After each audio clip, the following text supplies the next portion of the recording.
English Bible Numbers 4:6. The Lord said to Moses and Aaron, "Take a census of the Kohathite branch of the Levites by their clans and families. Count all the men from 30 to 50 years of age who come to serve in the work in the tent of meeting. This is the work of the Kohathites in the tent of meeting, the care of the most holy things. When the camp is to move, Aaron and his sons are to go in and take down the shielding curtain and cover the ark of the testimony with it. Then they are to cover this with hides of sea cows, spread a cloth of solid blue over that and put the poles in place. Over the table of the presence they are to spread a blue cloth and put on it the plates, dishes and bowls, and the jars for drink offerings. The bread that is continually there is to remain on it.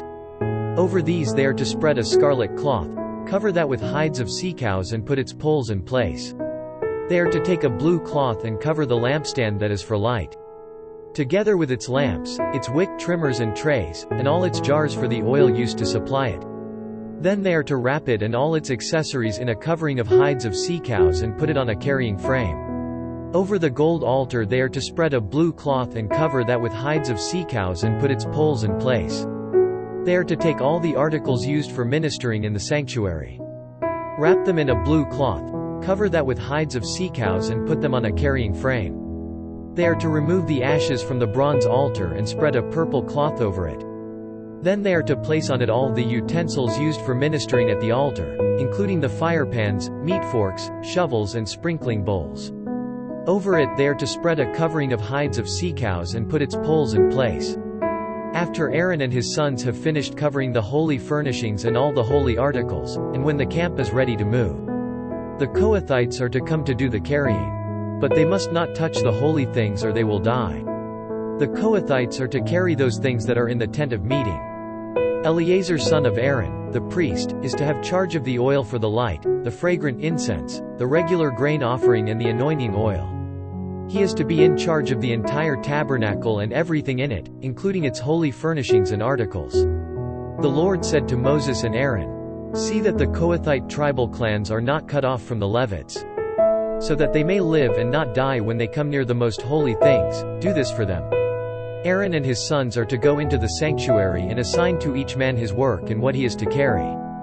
But the Kohathites must not go in to look at the holy things, even for a moment, or they will die.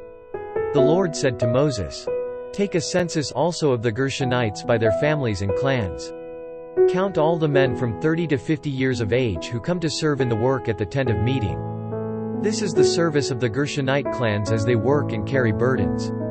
They are to carry the curtains of the tabernacle, the tent of meeting, its covering and the outer covering of hides of sea cows, the curtains for the entrance to the tent of meeting, the curtains of the courtyard surrounding the tabernacle and altar, the curtain for the entrance, the ropes and all the equipment used in its service. The Gershonites are to do all that needs to be done with these things. All their service, whether carrying or doing other work, is to be done under the direction of Aaron and his sons. You shall assign to them as their responsibility all they are to carry. This is the service of the Gershonite clans at the tent of meeting. Their duties are to be under the direction of Ithamar son of Aaron, the priest. Count the Merites by their clans and families. Count all the men from 30 to 50 years of age who come to serve in the work at the tent of meeting. This is their duty as they perform service at the tent of meeting, to carry the frames of the tabernacle, its crossbars, posts and bases, as well as the posts of the surrounding courtyard with their bases, tent pegs, ropes, all their equipment and everything related to their use.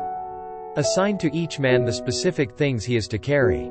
This is the service of the Merarite clans as they work at the tent of meeting under the direction of Ithamar son of Aaron, the priest. Moses, Aaron and the leaders of the community counted the Kohathites by their clans and families. All the men from 30 to 50 years of age who came to serve in the work in the tent of meeting, counted by clans, were 2,750.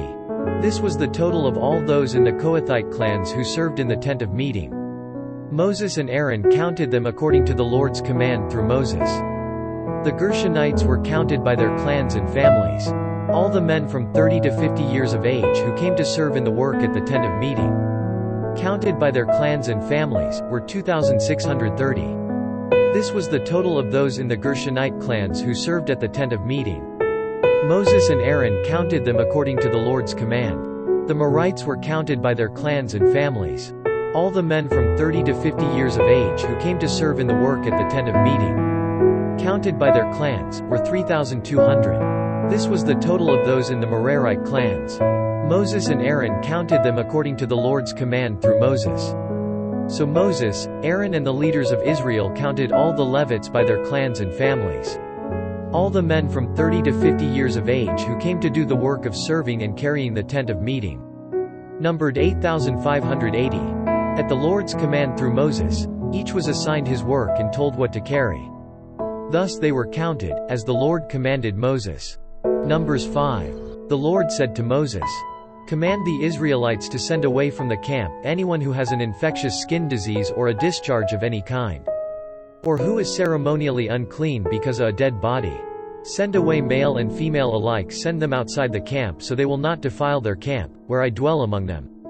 The Israelites did this, they sent them outside the camp. They did just as the Lord had instructed Moses. The Lord said to Moses, "Say to the Israelites, when a man or woman wrongs another in any way and so is unfaithful to the Lord, that person is guilty, and must confess the sin he has committed. He must make full restitution for his wrong, add 1/5 to it and give it all to the person he has wronged. But if that person has no close relative to whom restitution can be made for the wrong, the restitution belongs to the Lord and must be given to the priest, along with the ram with which atonement is made for him. All the sacred contributions the Israelites bring to a priest will belong to him. Each man's sacred gifts are his own, but what he gives to the priest will belong to the priest." Then the Lord said to Moses, "Speak to the Israelites and say to them, if a man's wife goes astray and is unfaithful to him by sleeping with another man, and this is hidden from her husband and her impurity is undetected, since there is no witness against her and she has not been caught in the act, and if feelings of jealousy come over her husband, and he suspects his wife and she is impure, or if he is jealous and suspects her even though she is not impure, then he is to take his wife to the priest. He must also take an offering of 1/10 of an ephah of barley flour on her behalf. He must not pour oil on it or put incense on it, because it is a grain offering for jealousy, a reminder offering to draw attention to guilt. The priest shall bring her and have her stand before the Lord. Then he shall take some holy water in a clay jar and put some dust from the tabernacle floor into the water. After the priest has had the woman stand before the Lord, he shall loosen her hair and place in her hands the reminder offering, the grain offering for jealousy, while he himself holds the bitter water that brings a curse. Then the priest shall put the woman under oath and say to her, if no other man has slept with you, and you have not gone astray and become impure while married to your husband, may this bitter water that brings a curse not harm you. But if you have gone astray while married to your husband and you have defiled yourself by sleeping with a man other than your husband, here the priest is to put the woman under this curse of the oath.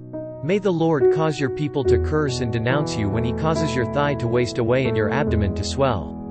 May this water that brings a curse enter your body so that your abdomen swells and your thigh wastes away. Then the woman is to say, Amen. So be it. The priest is to write these curses on a scroll and then wash them off into the bitter water. He shall have the woman drink the bitter water that brings a curse, and this water will enter her and cause bitter suffering. The priest is to take from her hands the grain offering for jealousy, wave it before the Lord and bring it to the altar. The priest is then to take a handful of the grain offering as a memorial offering and burn it on the altar. After that, he is to have the woman drink the water. If she has defiled herself and been unfaithful to her husband, then when she is made to drink the water that brings a curse, it will go into her and cause bitter suffering. Her abdomen will swell and her thigh waste away, and she will become accursed among her people. If, however, the woman has not defiled herself and is free from impurity, she will be cleared of guilt and will be able to have children. This, then, is the law of jealousy when a woman goes astray and defiles herself while married to her husband, or when feelings of jealousy come over a man because he suspects his wife. The priest is to have her stand before the Lord and is to apply this entire law to her. The husband will be innocent of any wrongdoing, but the woman will bear the consequences of her sin. Numbers 6.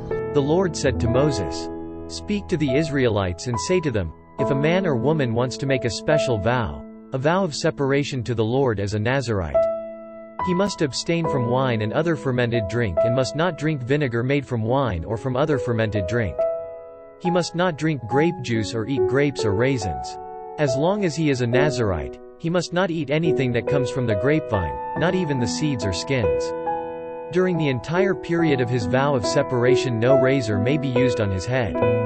He must be holy until the period of his separation to the Lord is over. He must let the hair of his head grow long. Throughout the period of his separation to the Lord, he must not go near a dead body.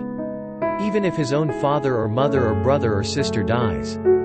He must not make himself ceremonially unclean on account of them, because the symbol of his separation to God is on his head. Throughout the period of his separation he is consecrated to the Lord. If someone dies suddenly in his presence, thus defiling the hair he has dedicated, he must shave his head on the day of his cleansing, the seventh day. Then on the eighth day he must bring 2 doves or 2 young pigeons to the priest at the entrance to the tent of meeting. The priest is to offer one as a sin offering and the other as a burnt offering to make atonement for him because he sinned by being in the presence of the dead body. That same day he is to consecrate his head. He must dedicate himself to the Lord for the period of his separation and must bring a year-old male lamb as a guilt offering. The previous days do not count, because he became defiled during his separation. Now this is the law for the Nazirite when the period of his separation is over. He is to be brought to the entrance to the tent of meeting. There he is to present his offerings to the Lord: a year-old male lamb without defect for a burnt offering, a year-old ewe lamb without defect for a sin offering, a ram without defect for a fellowship offering, together with their grain offerings and drink offerings, and a basket of bread made without yeast, cakes made of fine flour, mixed with oil, and wafers spread with oil. The priest is to present them before the Lord and make the sin offering and the burnt offering. He is to present the basket of unleavened bread and is to sacrifice the ram as a fellowship offering to the Lord, together with its grain offering and drink offering. Then at the entrance to the tent of meeting, the Nazirite must shave off the hair that he dedicated. He is to take the hair and put it in the fire that is under the sacrifice of the fellowship offering.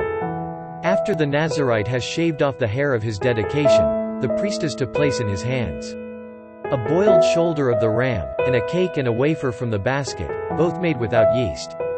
The priest shall then wave them before the Lord as a wave offering. They are holy and belong to the priest, together with the breast that was waved and the thigh that was presented. After that, the Nazirite may drink wine. This is the law of the Nazirite who vows his offering to the Lord in accordance with his separation, in addition to whatever else he can afford. He must fulfill the vow he has made, according to the law of the Nazirite. The Lord said to Moses, "Tell Aaron and his sons, this is how you are to bless the Israelites. Say to them, the Lord bless you and keep you. The Lord make his face shine upon you and be gracious to you. The Lord turn his face toward you and give you peace." So they will put my name on the Israelites, and I will bless them.